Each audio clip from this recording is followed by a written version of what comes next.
Hello.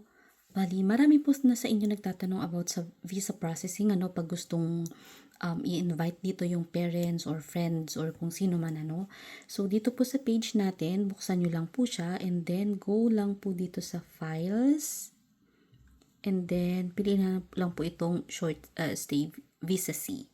So, i-download nyo lang po yan and then ito po yung content niyan. So, general information po about bali, ito lang talaga yung sinundan ko. Yung link na to, buksan natin. Yan lang po talaga yung sinundan ko, no? Pwede naman nyo po siyang piliin na English or gusto nyo German, kung saan po kayo komportable, no? So, pwede kayo magpabook ng visa application, ng appointment sa VFS Makati or sa Cebu. So, click nyo lang po ito. Sana nakikita nyo yung cursor ko, no? But anyway, ito po. Yan. Open natin, para makita nyo. Okay, book an appointment. Book now. Click nyo lang po siya.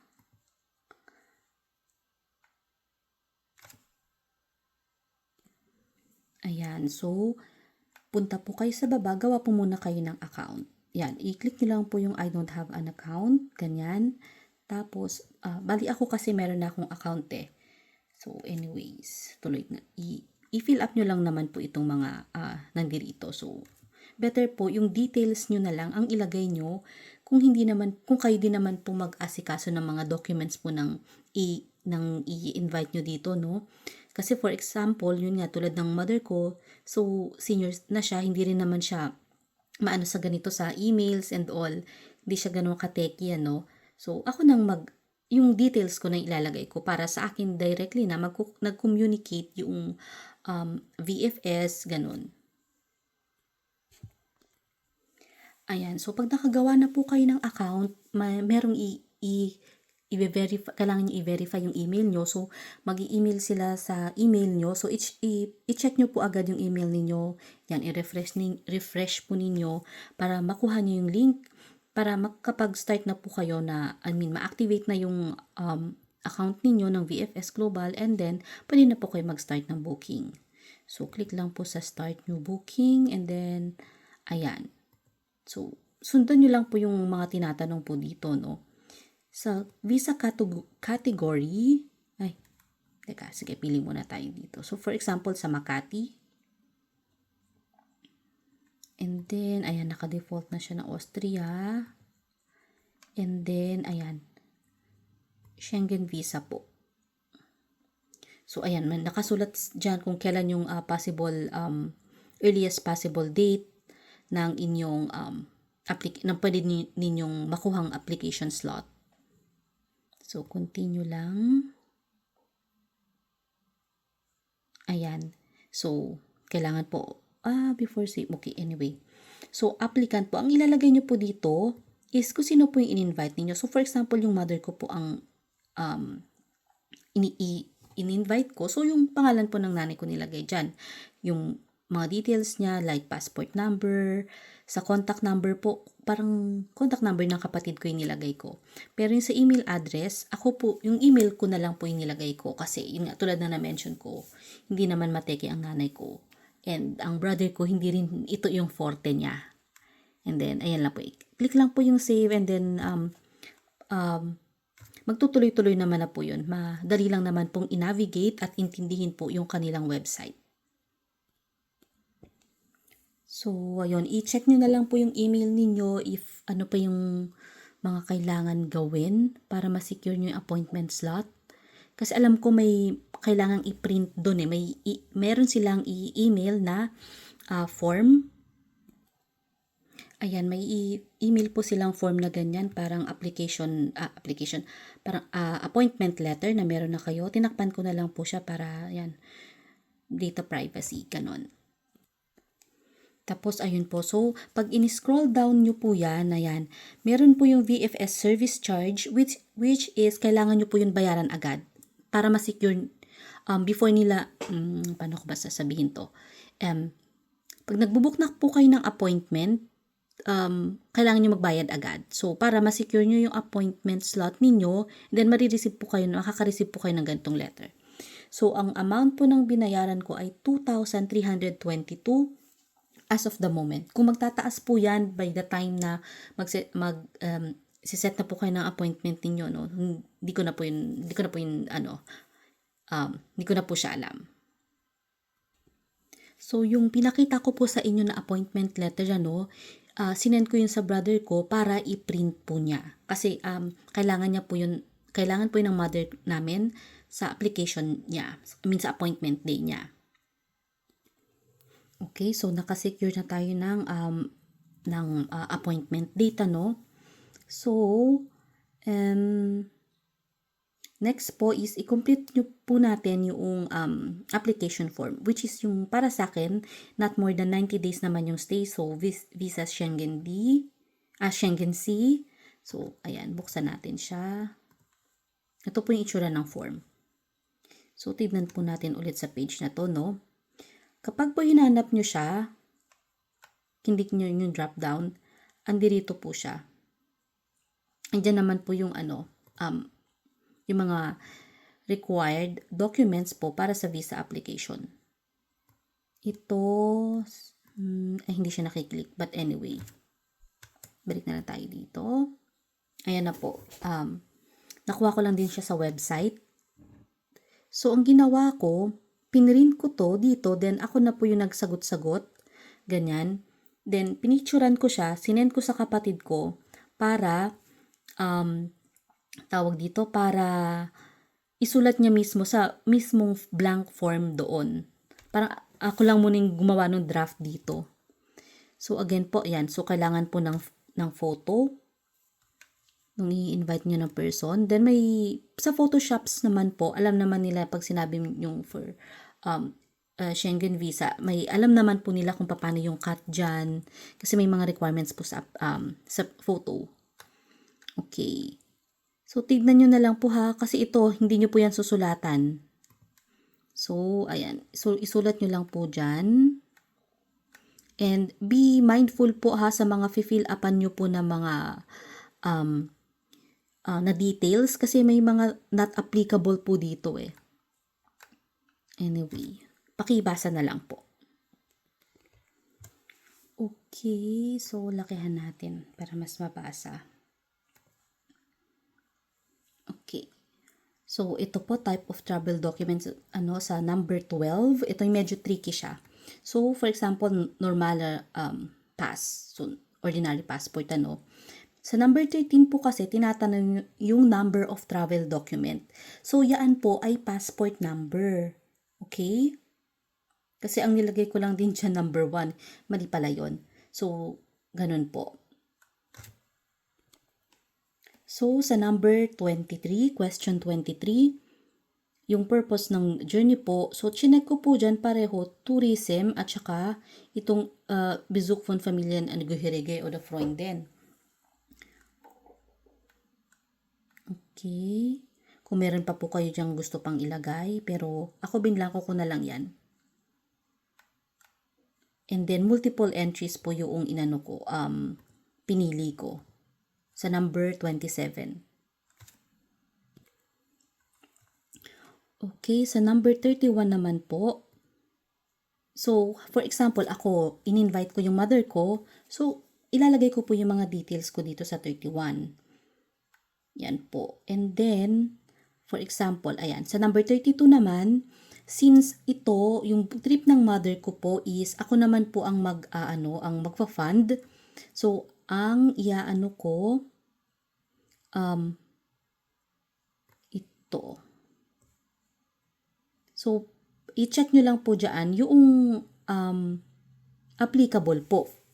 For example, ako, ano nga bang pinag-check ko? Hindi ko na maalala kung ano, pero ito, definitely po, hindi ko siya chinikan kasi kasi pag sinanay ko, pag yan po ang chinikan ko, kailangan malaki po yung proof of funds po ng mother ko, ganyan, malaki yung show money niya. Okay? And then, meron dito, ayan, means of support. So, parang dito, lahat ata to, chinikan ko. Kasi sinabi ko dun sa cover letter ko na fully paid ko po, fully sponsored ko or covered ko po yung expenses niya, yung travel cost niya. So, ayun po. Yung dito, may pipirmahan dyan, pero yan po yung pang ano lang. Nakasulat naman po dyan na for ano yan, for minors lang.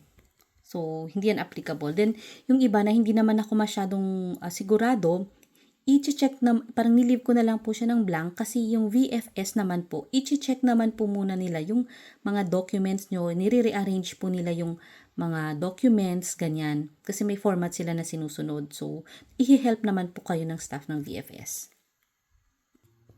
Okay, so tapos na po tayo sa fill up po ng documents, ano? So, again po yung passport. Sana naman po may passport sila, no? Yung ini-invite po ninyo. Yun po siguro pinakaunang step, ano? Passport. Lakihan natin to. Yan. So, number 3, passport photo.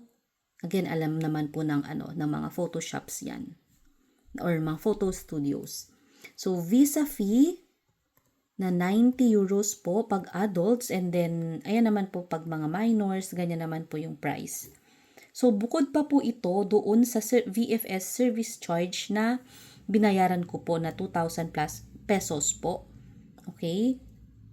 Then, ito naman pong visa fee ay babayaran po ito doon po sa mismong araw na po ng appointment.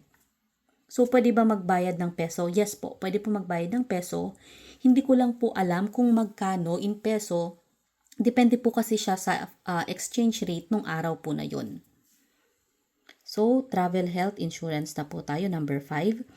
Dito po kayo titingin kung ano po yung list po ng accredited insurance ng Schengen. Okay? So, i-check nyo po sila isa-isa para makita nyo alin yung kaya ng budget ninyo, ganun. Ako po, ang pinili ko is tong Pioneer insurance, ano. Kasi yung iba po, hindi pala Pioneer. Pacific Cross ang pinili ko. Kasi yung iba po dyan, masyadong mahal. Yung iba naman, kasi tinignan ko sila kung magkano yung presyo, ganyan. Yung iba na mamahalan ako. May isa din naman po dito or dalawa ata, hindi na nila allowed yung more than 70 years old na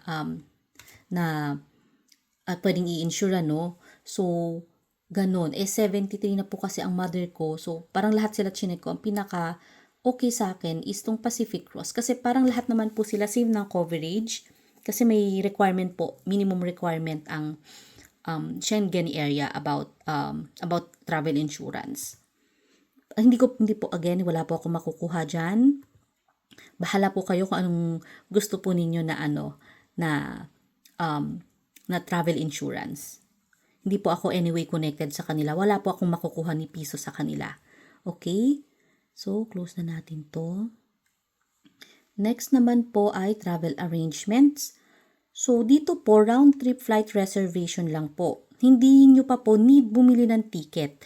Pero again, nasa inyo po yon. Kung kayo po gusto nyo na pong bumili, bahala po kayo. I-make sure na lang po siguro na personal recommendation ko, no, na yung revocable, yung bilhin nyo, just in case na hindi agad dumating yung visa or ganon, at least pwede nyo pa pong i-move yung inyong dates. So, ako naman, balik tayo dito sa doon sa ginawa kong file.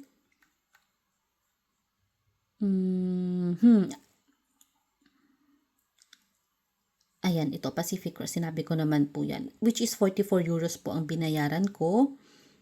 Yan, kasi nga po yan. Sabi ko masyadong mahal siya or overage na po si mother para dun sa mga products po nila. Ibig sabihin, yun nga, kailangan 60 years old and below, ganun. Mga ganun po. Hanapin nyo na lang po. And then, ito po, damiticket.com. Again, wala rin po akong commission na makukuha sa kanila. Bahala rin po kayo kung gusto ninyong kumuha sa mga travel agencies na yung mga legits lang po ang tingnan nyo, no? So, ganyan. So, check lang naman po dyan. So, for example, mag-round trip tayo. So, Manila to Vienna. Departure date. So, for example, ito na lang. 30. Eme lang naman to. Ay. Pero maganda. Ay, walang depart, baliktad pa. Ayan, for example, ganyan. Search tayo ng flights. Okay, so ito yung lumabas, ano. Again, ano lang po to, kunwari lang to Click-click lang natin dyan. So, ayan, enter nyo na lang po yung mga details po dito. So, kapag yung validity po ng ticket na gusto po ninyo, lakihan natin ulit. Ayan, so yung validity po ng ticket na gusto ninyo is valid for 7 days. So, ayan po yung mga babayaran po ninyo. Ganyan. So, for example, ito lang ang gusto ko kasi kinuha ko lang po yung dummy ticket ng mother ko 2 days po or 48 hours before po nung appointment niya. Or parang the day before pala, sorry. The day before lang nung appointment niya. May iba naman po, then babayaran nyo siya, no? Ganyan. Tapos may marireceive po kayo na dummy ticket po sa inyong account, inyong email account, ginaw. Tignan natin, paliitin natin ulit. Ayun. Kung makikita nyo po sa gilid ano yung itsura po ng sample ticket. Okay? Ganyan po. Pero meron din naman po yung iba, parang screenshot nga lang daw po ng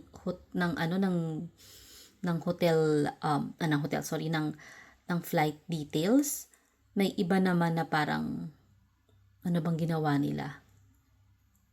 Hindi ko na maalala. Pero yun yung mga mga nabasa-basa ko sa iba, no? But ako ayokong medyo masyadong i-risk. So, okay naman na yan.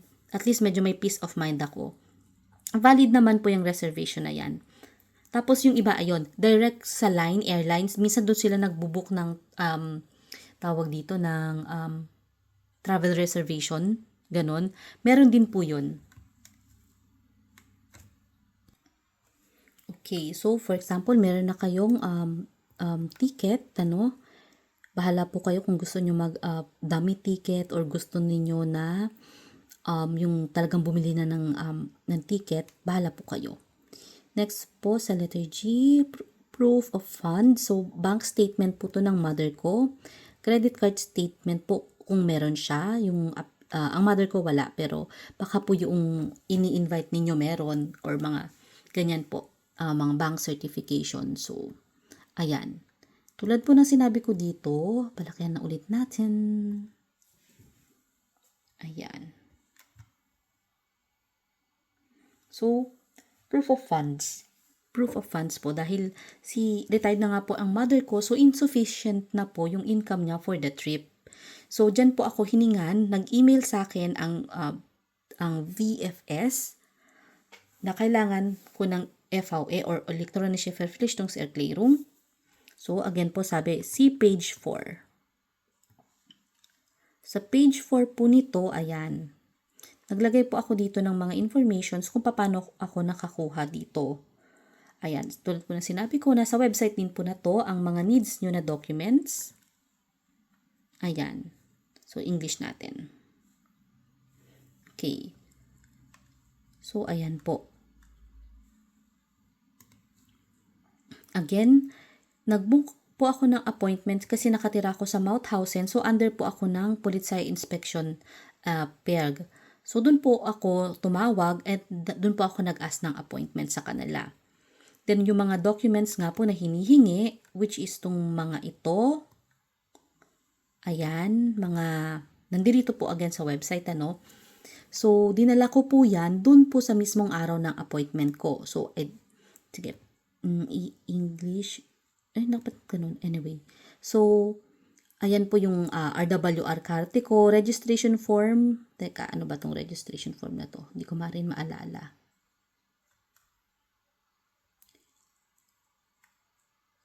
Okay. Sorry, ito yung Meldebestätigung. Naka-English kasi siguro.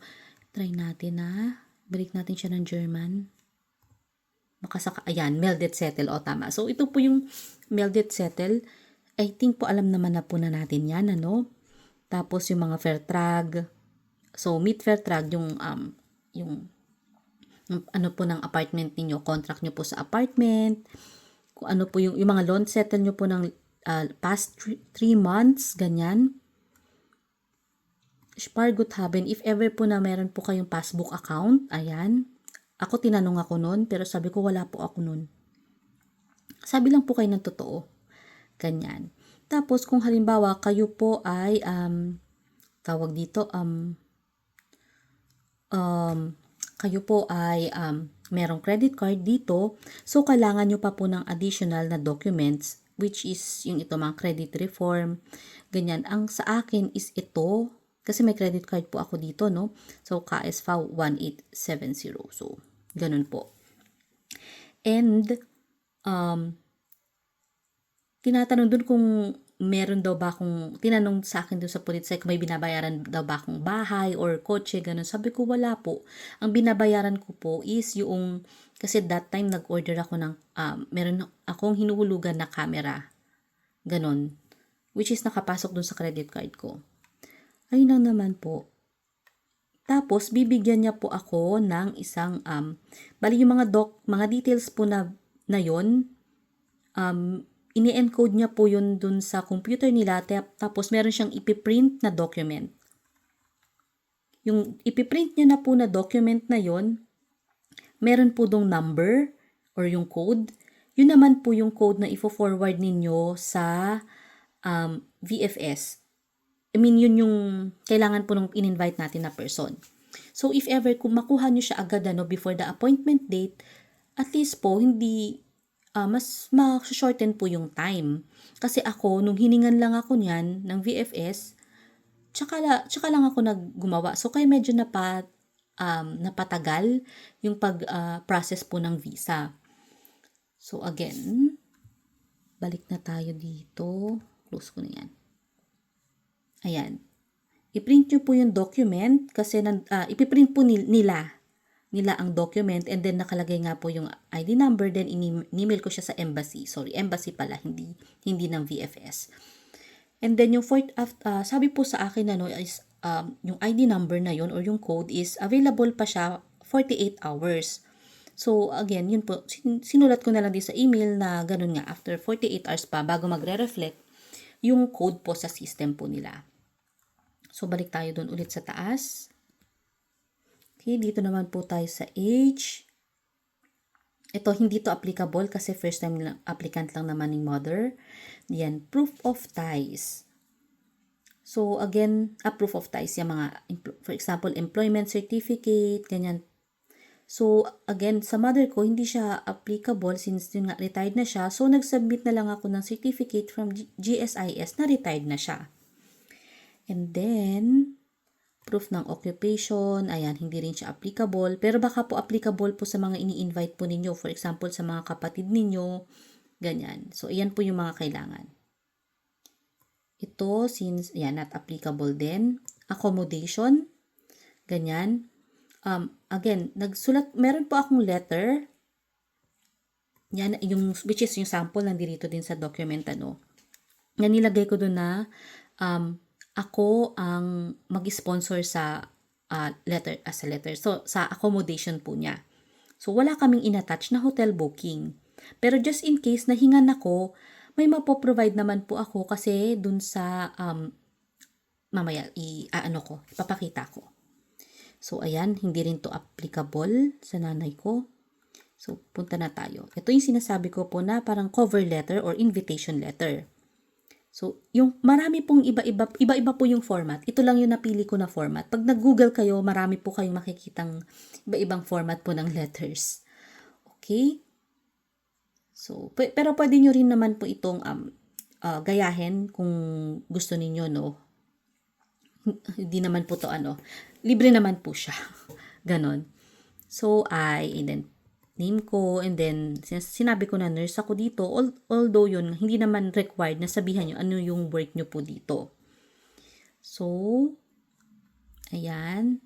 Purpose ng travel, ng visit niya is for short holiday, and then, ayan, sinabi ko na responsible ako during her trip. So, then, nakalagay din yung dates kung kailan siya nandito, and then, ayan, sinulat ko na full financial support. Tapos, ayan nga, parang pinipledge ko siya na hindi siya mag-overstay dito. Ganon, at i-abide niya ang mga Schengen rules and regulations. Tapos sinulat ko ano yung mga main activities namin. Tapos sinabi ko rin dito, yun nga, enclose yung planned itinerary namin. And then sinabi ko na attachment dito sa letter ko na to is yung proof of residence, copy ng passport ko, ganyan. Tapos, ayan, sinabi ko rin na yung birth certificate is inattach ko din. Okay? Tapos nilagay ko na, sabi ko kung may kailangan pa silang documents, wag silang mag-hesitate to contact ako. And then nakalagay pangalan ko, address ko sa Austria, email ad, and then mobile number ko dito sa Austria. Okay. So ito naman yung itsura ng itinerary or planned activities ng ano ko, na sinabit namin. Since 10 days lang naman siya, so parang medyo naka-by date siya. Pero, for example, plan nyo dito na 2 months, ganun, kahit na siguro na per week nyo siya gawin, ganun, let's say week 1, for example, explore Upper Austria, week 2, plan yung pumunta sa for example, Italy, ganyan, week 3, balik kayo sa Austria, i-meet nyo yung ganito, for example, or yung pabahala kayo. As long as yung maximum number of days po nasa Austria dapat. Kasi yun po yung rule. Kasi mahirap din na baka next time, pag hindi nyo kasi siya na-abide may mga consequences kayo. Baka mahirapan na kayong kumuha ng visa, ganyan. And then yung overall kasi na impact nun, maghihigpit na yung embassy, yung Austrian embassy sa pagbibigay ng visa kasi ayun, iniisip nila visa shopping, yun ata yung tawag nila. Ganun. So, ang plano nyo talaga puntahan dito, sa ibang Schengen area, for example, Italy, pero since nahihirapan kayo, pupunta kayo ng ibang embassy, ganyan, tapos palalabasin nyo na yung mga ganyan, yung something na they find it unethical or something na unusual. Anyways, yan. So, yan, nilagay ko yung mga countries na na i-visit namin. So, binilang ko siya is lahat ang pinakamarami isa dito sa Austria. Hindi naman kailangan na detailed na for example, alas 8 yung flight ninyo, baka karating kayo dun sa Austria, ay sa Italy ng let's say alas 9 ng umaga. Hindi naman po ganun. Ganyan lang. So, again, yeah, Q&A. So, if may mga questions po kayo, yung may message po dun sa page natin, pwede po kayo mag-anonymous dun, ganyan, or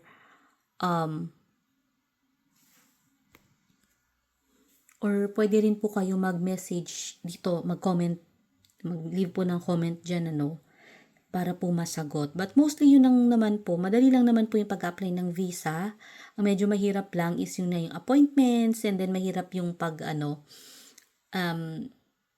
dito, yung appointments dito sa atin na medyo matatagalan. Ganun. For example, nagpa-appointment ka ngayon, di ba? Pero ang makukuha mo pa talaga na araw is after 2 weeks pa, or worst case scenario, next month pa yung available na slot. Ganun.